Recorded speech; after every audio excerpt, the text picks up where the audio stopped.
আসসালামু আলাইকুম সুপ্রিয় শিক্ষার্থীরা, অনলাইন ক্লাসে তোমাদের স্বাগতম। আমি Mohammad Shahabuddin, Begum Rokeya girls school and college সহকারী অধ্যাপক। আজকে আমি তোমাদের, যেহেতু সামনে পরীক্ষা, আমি তোমাদের প্রথম চ্যাপ্টারের মূল বক্তব্য, যেটা আদর্শিক বক্তব্য, যেটা না জানলে আমরা উত্তর দিতে পারি না, সেই বিষয়ের উপর আমি কিছু কথা বলবো। আশা করি তোমরা মনোযোগ দিয়ে শুনবে। তোমরা খেয়াল করে দেখো, বোর্ডে আমি মৌলিক অর্থনৈতিক সমস্যা ও এর সমাধান, প্রথম চ্যাপ্টার, ভোক্তা ও উৎপাদকের আচরণ, দ্বিতীয় চ্যাপ্টার, এর উপরে তোমাদের ছোট্ট একটা হাইলাইটস দেব। তোমরা এটা মনোযোগের সহিত শুনবে এবং একটু একটু মানে মনের মধ্যে রাখার চেষ্টা করবে। পরীক্ষার হলে সর্বদাই আমরা খাতাগুলোতে যেটা দেখি, মেয়েরা ছেলেরা অনেক ভুল করে, আর ওই চ্যাপ্টারের উপরে যখন আদর্শিক মানে একটা সম্পর্ক থাকে, ওই চ্যাপ্টারের মূল বক্তব্যের উপরে যখন একটা দখল থাকে, আসলে চ্যাপ্টারের বক্তব্যটা কি, তার উপরে যদি একটা দখল থাকে, তো দেখা যাচ্ছে যে যেহেতু তোমাদের উত্তর দিতে হয় সৃজনশীল, তো তোমাদের এই উত্তর দিতে যে আর কোনো হিমশিম খেতে হবে না, আমার বিশ্বাস। তো এখানে যে জিনিসটা তোমরা দেখবে যে মৌলিক অর্থনৈতিক সমস্যা, এখানে দুটো পার্ট আছে। মৌলিক অর্থনৈতিক সমস্যা, একটা হলো মৌলিক অর্থনৈতিক সমস্যা, আর দ্বিতীয় পার্ট হলো এর সমাধান। তো মৌলিক অর্থনৈতিক সমস্যা কি তোমরা নিশ্চয়ই জানো, আমরা ক্লাসে পড়িয়েছি যে মৌলিক অর্থনৈতিক সমস্যাগুলোর মধ্যে প্রথমে যে বিষয়টা আসে সেটা হলো যে কি উৎপাদন করতে হবে, কিভাবে উৎপাদন করতে হবে, কার জন্য উৎপাদন করতে হবে। তোমরা নিজেদের বই পুস্তকের দিকে খেয়াল করে দেখো যে আমাদের প্রথম বক্তব্যগুলো, ক্লাসের প্রথম বক্তব্যগুলোই আছে হলো ওই যে আসলে তোমরা আর একটু ব্যাকে ফিরে যাও, মানে পিছনে ফিরে যে একটা চিন্তা করো যে পৃথিবীর সৃষ্টির থেকে মহান রাব্বুল আলামিন এই পৃথিবীর সৃষ্টি প্লাস এর সাথে যত উপাদান আছে, গাছ, মানুষ, পশু পাখি, কীট পতঙ্গ, যা কিছু আছে সব কিছু খোদা তাআলা তার নিয়ামত হিসাবে সৃষ্টি করেছে। কার কি উদ্দেশ্য? মানুষের একটা উদ্দেশ্য, পশু পাখির একটা উদ্দেশ্য, গাছপালার একটা উদ্দেশ্য। সেই উদ্দেশ্যের মূল রহস্য কি একমাত্র মহান প্রভু ছাড়া কেউ জানে না। কিন্তু আমরা দেখতে চাচ্ছি যে পৃথিবী জন্মের পরে, বিশেষত মানুষ সৃষ্টির পরে, মানুষ পৃথিবীর বুকে চলতে গিয়ে তাকে খাদ্য, বস্ত্র, বাসস্থানের সাথে সংগ্রাম করতে হয়। তো পৃথিবীর প্রথম সৃষ্টি যুগে এগুলোর সাথে সংগ্রাম করতে হতো না, কিন্তু পরবর্তীতে যখন পৃথিবী এগিয়ে যাচ্ছে, জনসংখ্যা বৃদ্ধি পাইছে, গোত্র প্রথা ভেঙে সামাজিক প্রথা আসছে, সামাজিক প্রথা ভেঙে এসেছে রাষ্ট্রীয় প্রথা, তখন দেখা যাচ্ছে যে অর্থনীতির যে মূল দর্শন, অর্থনীতির যে মূল চিন্তা, সেখান থেকে মানুষকে ধাপে ধাপে ধাপে ধাপে সামনে এগোতে হয়েছে। গোত্রের যুগ ছিল, গোত্র যখন প্রথা ছিল, তখন গোত্রের সময় মানুষ প্রকৃতি প্রদত্ত সম্পদগুলো আহরণ করে নিজেরা ভক্ষণ করছে, নিজেরা পরিধান করছে। কিন্তু গোত্র প্রথা ভেঙে যখন সামাজিক এবং রাষ্ট্রীয় রূপে আসলো, তখন কিন্তু অরিজিনালি অর্থনীতি অন্য একটা রূপে আবির্ভূত। যখন ব্যক্তিগত সম্পদ নিয়ে মানুষের হানাহানি, মারামারি, কারাকারি এগুলো চলতে থাকলো, তখন অরিজিনালি আধুনিক পৃথিবী, এই আধুনিক যুগে এসে তোমরা জানো যে অনেক রাষ্ট্রবিজ্ঞানী, অনেক সমাজবিজ্ঞানী এই পৃথিবীতে জন্মেছেন এবং তারা রাষ্ট্র, সমাজ এবং মানুষের জন্য তারা তাদের নিজস্ব দর্শন দিয়ে গেছে, নিজস্ব দর্শনে কথা বলে গেছে। আর সেই দর্শনের প্রেক্ষিতে সমাজ আজকে মূলত বড় দুটো অংশে বিভক্ত। কোন সমাজ? অর্থনৈতিক সমাজ। এই সমাজটা মূলত দুটো অংশে বিভক্ত। সে কেমন? আমি দেখো তোমাদের এখানে দেখিয়েছি, সেটা হলো মৌলিক অর্থনৈতিক সমস্যা। তো মৌলিক অর্থনৈতিক সমস্যা কি কি, এটা একটু আগে একটু বললাম। তারপরে এর সমাধান, এই সমাধানের জন্য দুটো দর্শন আজকে পৃথিবীতে, এই দুটো দর্শনের উপরে মানুষ অর্থনৈতিক জীবন গ্রহণ করে নিয়েছে।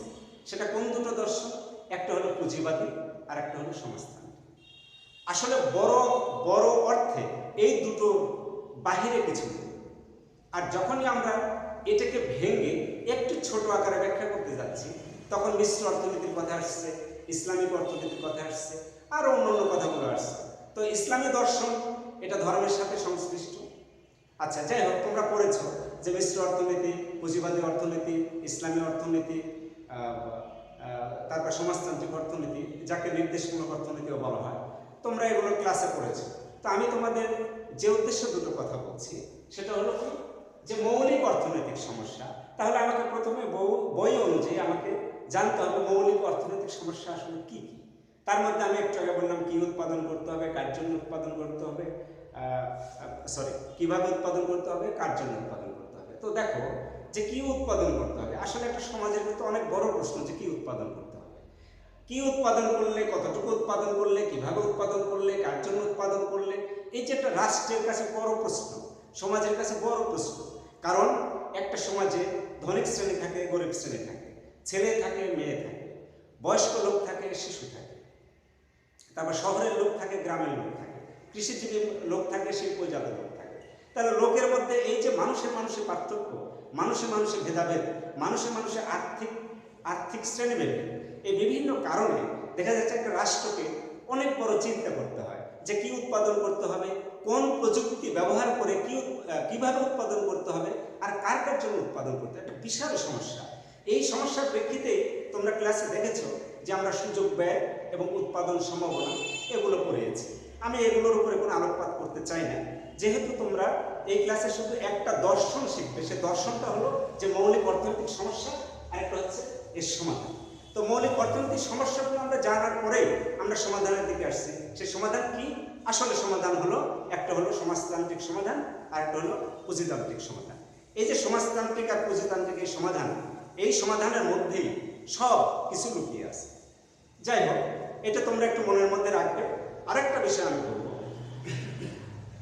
দ্বিতীয় চ্যাপ্টার, ভোক্তা ও উৎপাদকের আচরণ।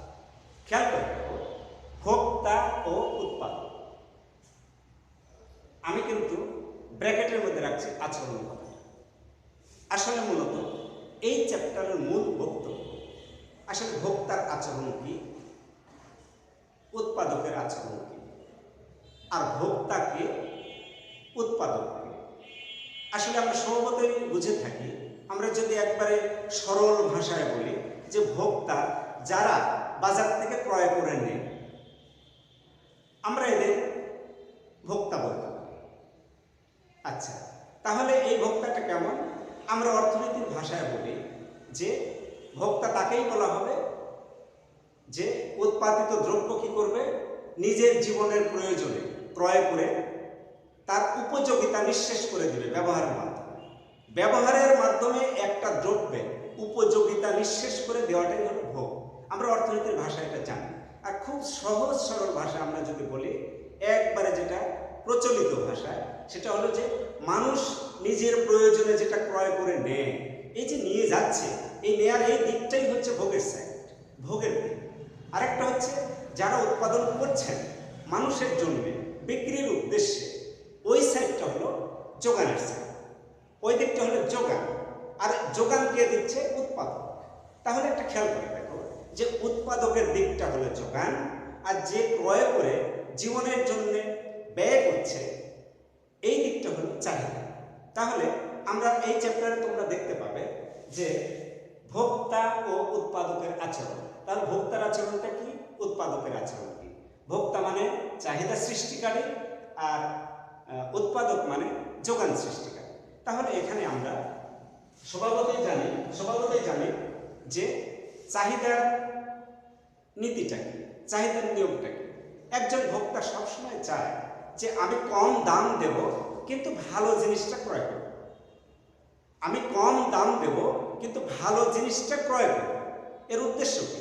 যেন আমি খরচ করব কম খরচ করবো কম। কোন খরচ? ব্যয়ের উদ্দেশ্যে, যে আমার জীবন ধারণের জন্য যে আমরা ব্যয় করি, আমরা বিভিন্ন প্রয়োজনীয় জিনিস ক্রয় করি, সেটা অবশ্যই আমরা দাম কম দিতে চাই এবং সবচেয়ে ভালো দ্রব্যটি আমরা নিতে চাই, সবচেয়ে ভালো জিনিসটি আমরা নিতে চাই। এই যে এটি হলো ভোক্তার আচরণ। আমি কিন্তু বারবার বলছি, তোমরা এটা মাথায় রাখবে যে এই চ্যাপ্টারের নাম কিন্তু আচরণ। খেয়াল করো, আচরণ। কার আচরণ? ভোক্তা। আর একটা কার? উৎপাদক। তাহলে ভোক্তা কি চায়? ভোক্তা চায় সবচেয়ে কম দামে দ্রব্য ক্রয় করে সবচেয়ে বেশি উপযোগিতা নিতে। একটা দ্রব্যের সবচেয়ে বেশি উপযোগ, সেই উপযোগটা ভোক্তা নিতে চায়। আর একজন উৎপাদক কি চায়? একজন উৎপাদক চায় সবচেয়ে কম খরচে উৎপাদন করে বেশি দামে বিক্রি করে। তোমরা এই চ্যাপ্টারে খেয়াল করে দেখবে যে ভোক্তার দিকটা চাহিদা আর উৎপাদক দিকটা যোগান, ব্যাপক ব্যাখ্যা দেওয়া আছে। ওই চাহিদা কাকে বলে, চাহিদা বিধি কাকে বলে, চাহিদার আমরা অঙ্ক কষে দেখিয়েছি, চলক, ঝোঁক, অপেক্ষ, এই বিষয়গুলো আমরা পড়েছি।